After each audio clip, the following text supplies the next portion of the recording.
So what is faith? विश्वास क्या है? Faith is acting. It's an action. विश्वास एक क्रिया है, एक काम है. It's acting on what you believe. जो आप मानते हो उसको करना. Simple believe won't do. साधारण मान लेने से कुछ नहीं होगा. Hallelujah. Open your Bibles to Matthew chapter 8 verses 23. We'll read till 26. When you're there, say, I have got it. मत्ती 8:23 से 26 तक हम पढ़ेंगे. That if you catch this message, you will become world changers. और एक ही कारण है कि मैं इतनी प्रार्थना के साथ इस वचन को आज लेकर के आया हूं, क्योंकि मैं जानता हूं अगर आपने इस संदेश को थाम लिया तो आप दुनिया को बदल देंगे. Are you getting what I'm saying?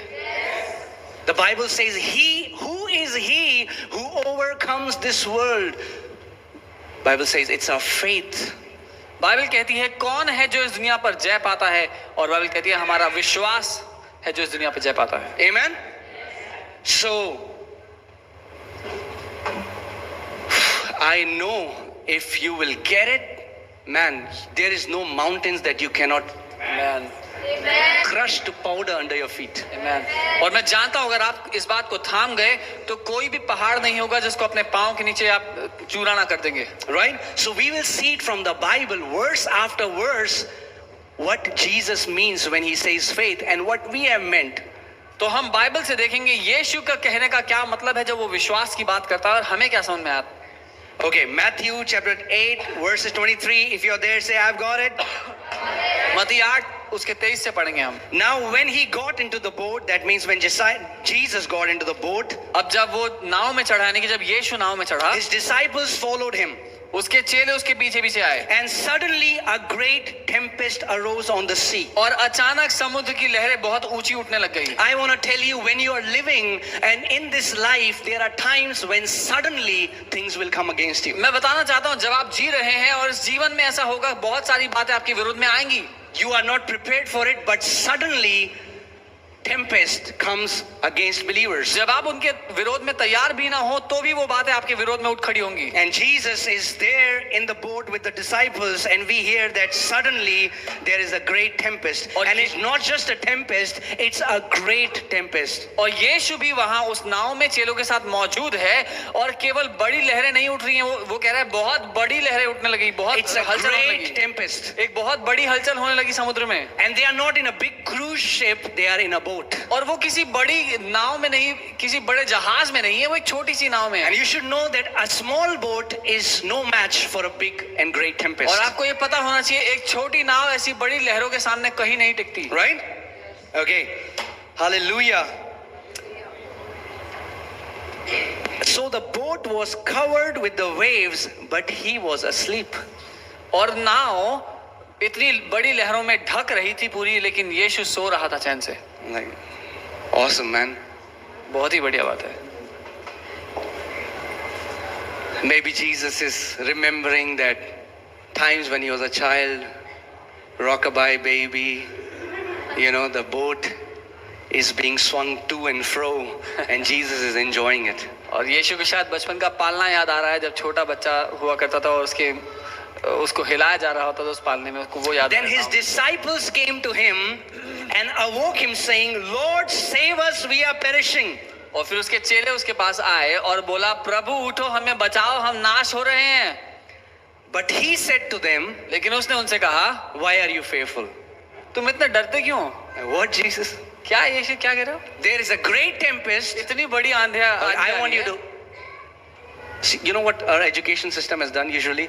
It has killed our faculty of imagination. आपको पता है? So I pray that God will restore, because it's a beautiful faculty. And I pray that every person who is here, your faculty of imagination will be restored, so that when you read the word, you don't just read it, but you see what God wants to show you. आप पता है हमारे पढ़ाई लिखाई ने क्या किया है? हमारी जो कल्पना शक्ति है उसका गला घोट दिया. और मैं प्रार्थना करता हूँ कि परमेश्वर आप लोगों की कल्पना शक्ति को वापस लौटाए, ताकि जब आप वचन पढ़ें तो केवल वचन नहीं, लेकिन उसके पीछे जो कहानी है उसको देख पाएं अपनी कल्पना में. So imagine now this great tempest. And Bible says the waves have covered the boat, and they go to Jesus because they now know that they are about to die. And Jesus gets up and says, Why are you fearful? सो कल्पना कीजिए ये सारे मछुआरे हैं जो नाव में यीशु के साथ हैं और इतनी बड़ी लहरें आ रही है कि अब वो भी डर गए हैं कि अब तो नाव डूबने वाली है, हम मरने वाले हैं। और वो यीशु के पास जाते हैं, बोलते हैं यीशु हमें बचाओ। और यीशु बोलते हैं डर क्यों रहे हो? And he's not just saying it very calmly, he's actually rebuking them. और वो आराम से नहीं कह रहा इस बात को कि डर क्यों रहे हो, वो गुस्से में उनको डांट रहा है। He's saying, why are you fearful, O you of little faith? अल्प विश्वासी हो, इतने डरपोक क्यों, इतने डरते क्यों? He called them, O you of little faith. वो उनसे कहता है अल्प विश्वासी हो, छोटे कम विश्वास वालों। Now when tempest comes in believers' life, in our life, अब जब विश्वासियों की जिंदगी में ऐसी हलचल होती है, ऐसी आंधियां आती हैं, the normal cliche that you will hear everyone saying is, don't worry, God is with you. एक तकिया कलाम है मसीहों का, आपस में एक दूसरे को बोलते हैं, हर कोई एक दूसरे को बोलता है चिंता मत करो प्रभु तुम्हारे साथ है। That's the Christian way of saying, I can't help you and I don't know what is going to happen to you, but I don't know, man, God is with you. ये मसीहों का इज्जतदार तरीका है कहने का कि मैं तेरी कोई मदद नहीं कर सकता, जो होगा देख ले अपने। God is with you. Prabhu Just तेरे साथ है। believe, trust in God. बस मान ले प्रभु तेरे। Have you heard this? क्या सुना है कभी? Trust in God, brother. प्रभु पे भरोसा रखो भाई। Trust in God. अरे प्रभु पे भरोसा Believe. रखो, उसको मानो, God is with you. वो तुम्हारे साथ है। Jesus didn't say that. यीशु ने ऐसा नहीं बोला। Jesus didn't look at those disciples. Jesus didn't say, God is with you. यीशु ने उनको देख के नहीं बोला परमेश्वर तुम्हारे साथ है, Don't worry. चिंता मत करो, God will make a way प्रभु रास्ता where बनाएगा there seems to be no जहाँ रास्ता way. नहीं होगा। Have you heard these क्या things? सुना है ऐसा सब? It's absolute nonsense. कचरा है ये सब। God will not make a way. God has already made the way. Jesus said, I am the way. Prabhu There is no रास्ता other way. प्रभु रास्ता बनाएगा नहीं, प्रभु ने रास्ता बना दिया है। यीशु ने कहा मैं ही वो मार्ग हूँ और कोई रास्ता नहीं है। अब There is only one way in my life and that's Jesus. मेरी जिंदगी में एक ही रास्ता है और वो है यीशु। And if I'm hungry, then it's Subway.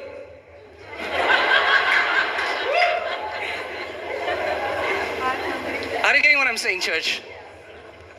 Jesus, that's why you hear these people who are battling with sicknesses and Christians would come to pray for them and would give them these sympathies, and after some time you hear those people have died. और इसीलिए मसीही लोग ऐसे मसीहों के लिए प्रार्थना करने जाते हैं जो किसी समस्या में हैं और उनको ऐसी आशा भरी बातें कहते हैं जो खोखली हैं कि प्रभु तुम्हारे साथ है, और कुछ समय बाद सुनते हैं कि वो उस बंदे की मौत हो गई। Jesus didn't say that. यीशु ने ऐसा नहीं कहा इनसे। Jesus didn't even pray to the Father. यीशु ने पिता से प्रार्थना भी नहीं की। You know what he did? आपको पता है उसने क्या किया? He's telling them, oh, you of little faith. He's like, don't understand what faith is. वो उनसे कहता है अल्प विश्वासियों, क्योंकि तुम नहीं समझते And विश्वास क्या now है। he's demonstrating faith. Do you want to see? और अब वो दिखाता है कि विश्वास क्या है। आप देखना चाहते हैं वो क्या दिखाता है? Hallelujah. He demonstrates faith. How? He arose and rebuked the winds. और तब उसने दिखाया कि विश्वास क्या है। वो उठ खड़ा हुआ और आंधी को डांटने लगा। He arose, वो उठा, and not just arose, केवल उठा ही नहीं, he rebuked the winds. उसने आंधियों को डांटा। There was an action to what Jesus believed. उसने जो माना था अपने दिल में, जो वो मानता था, उसको उसने कर कर दिखाया। एक क्रिया थी उसमें। He was not waiting that God would do something. वो इंतजार नहीं कर रहा था कि परमेश्वर कुछ बदलेगा।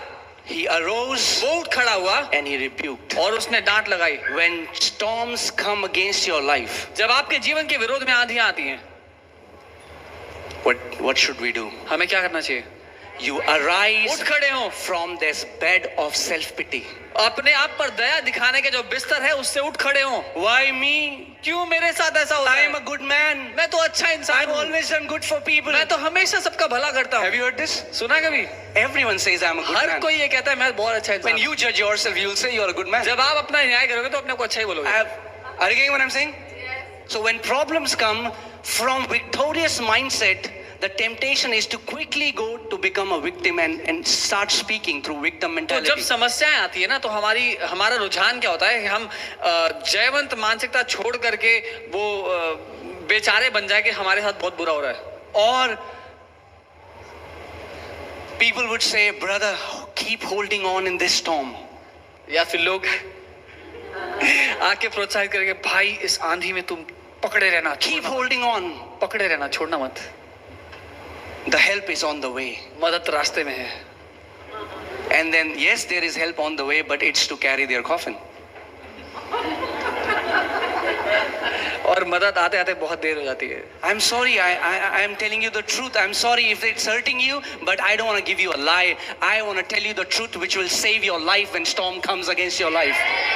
और माफ कीजिएगा पर मैं आपसे झूठ बोलना नहीं चाहता। मैं आपको वो विश्वास सिखाना चाहता हूँ जो जब आपके जिंदगी में तूफान आए तो आप उसके विरोध में उठ खड़े। I don't want to give you fake sympathies that God is with you, brother, and God will see through it, brother. मैं आपको झूठी तसल्ली नहीं देना चाहता कि परमेश्वर तुम्हारे साथ है और परमेश्वर देख लेगा क्या। Jesus is our example of God and man working together. यीशु हमारे लिए उदाहरण है मनुष्य और परमेश्वर साथ मिलके कैसे काम करते हैं। And he said, if you would believe in me, you will not only do what I did, but greater works than me you shall do. और उसने कहा अगर तुम मुझ पर विश्वास करोगे तो जो मैंने किया उतना ही नहीं उससे बढ़ करके काम करोगे। Jesus was getting angry at disciples because in the beginning of Matthew 9 and Luke 9, he gave them the authority and they did not use the authority that Jesus gave them. और यीशु चेलों पे इसीलिए नाराज हो रहा था क्योंकि कुछ ही समय पहले उसने चेलों को अधिकार दिया था और वो चेले उस अधिकार का इस्तेमाल नहीं कर रहे थे। He rebuked them because they could have done what he did without disturbing his sleep.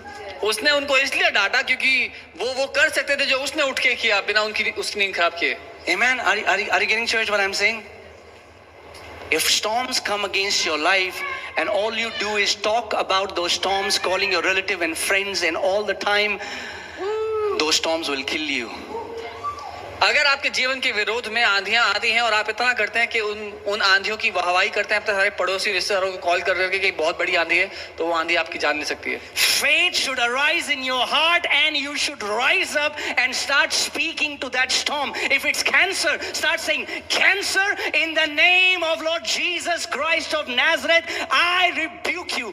Die in my body in the name of Jesus. विश्वास आपके दिल में जी उठना चाहिए और उस विश्वास से आपके मुंह से ये बातें निकलनी चाहिए चाहे कोई भी परिस्थिति क्यों ना हो। अगर किसी को कैंसर हो तो वो कहे कैंसर विश्वास मेरे दिल में जी उठा, मैं तुझे मरने के लिए आदेश देता हूं और वो मर जाएगा। If you're going through debt, you say, debt in the name of Jesus, be you uprooted from my life. अगर कोई कर्जे से गुजर रहा हो तो वो ये कहे कि कर्जे मेरी जिंदगी से उखड़ जा, मैं तुझे निकाल के फेंकता हूं। Are you getting what I'm saying?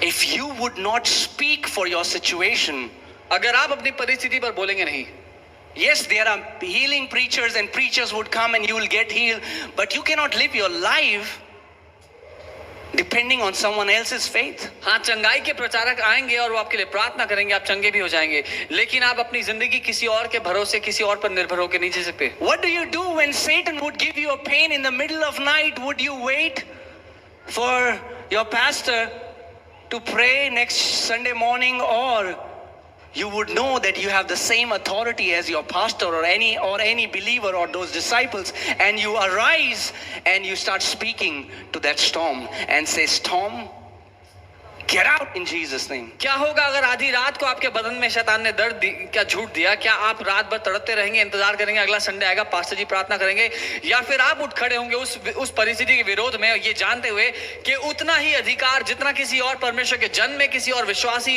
इन प्रेरितों में, आपके पास्टर में है, वही विश्वास आपके अंदर है, वही अधिकार आपके अंदर है और आप उठकर खड़े होंगे उसके विरोध में। Amen. The sad thing is, very few Christians know how to talk. दुख की बात यह है बहुत कम मसीही लोग जानते हैं बात कैसे करनी है।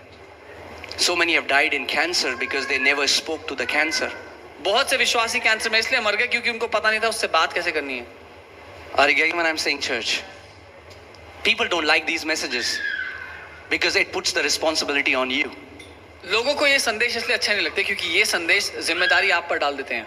अरे प्रभु जब चाहेगा तो हमारे जीवन में कर लेगा और फिर आप प्रभु से मिलोगे स्वर्ग में।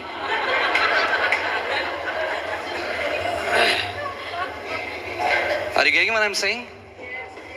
If you don't want to die before your time, you have to learn how faith operates. अगर अपने समय से पहले मरना नहीं चाहते तो सीख लो विश्वास कैसे काम करता है। Amen? Because the enemy will bring tempest against your life. क्योंकि दुश्मन आपके जीवन के विरोध में परिस्थितियां लाएगा। But hallelujah, when they come, लेकिन जब वो आएंगी, you arise and you आप उठ rebuke खड़े that हो और stupid उनको thing डांट and लगाएं। get victory over it. अपने विश्वास के द्वारा उन बेवकूफी भरी बातों के विरोध में कहें, उनको हटाएं अपने। So from this passage we see that faith is not believing that God would do something, faith is acting what you believe. तो यहाँ से हम देखते हैं कि विश्वास करना ये मानना नहीं है कि परमेश्वर कुछ करेगा, लेकिन ये जानना है कि आप उठ खड़े होते हैं, अपनी परिस्थिति के विरोध में बोलते हैं, Oh, God is with me. जब प्रभु करना चाहेगा तो प्रभु कर देगा. No. जी नहीं। If God is with you, then get up and rebuke that tempest. जब परमेश्वर तुम्हारे साथ है तो उठो और उस आंधी को डांटो। Any situation, your marriage problems, cancer, tumor, a growth in your body, no matter what that storm is, you have the authority to uproot and make every storm leave in your life. कोई भी परिस्थिति क्यों ना हो, चाहे वो रिश्तों की समस्या हो, स्वास्थ्य की गड़बड़ी हो या फिर आर्थिक समस्या हो, हर एक आंधी जो आपके जीवन के विरोध में उठती है, आप उठ खड़े हो उसको डांट लगाएं। Amen. Hallelujah. Because faith is not just believing, faith is acting. क्योंकि विश्वास करना केवल मान लेना नहीं है, लेकिन काम करना है। Faith is an action. विश्वास एक काम है। Amen. That's why the book of James says that faith without action is dead. It's not even faith. तभी याकूब अपनी पत्री में लिखते हैं कि बिना काम के विश्वास मरा हुआ है, वो विश्वास ही नहीं।